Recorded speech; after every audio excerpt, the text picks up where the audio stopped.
He will embrace you, ganun. Yung aso na yun eh, at that time, he was not feeling well. Nakahiga lang talaga siya. Kaya nga, gusto ko yung aso kasi nga, loyal sila. Kaya may hugot tayo. Mabuti pa yung aso loyal, ang tao hindi. Hugot na naman to. That's the good thing about dogs. Kaya nga, pag ibaliktad mo yung dog, it's God, kung napansin nyo. So, yun. Kayo, anong gusto nyong pet? At bakit?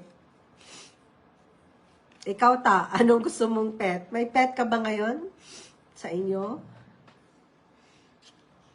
Ay, to Ate Babing, to Elsie Lumongo. Thank you for watching or passing by.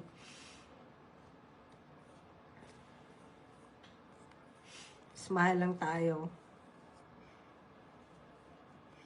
Okay, I will pick another card for us. Meron tayong interact, pag-usapan.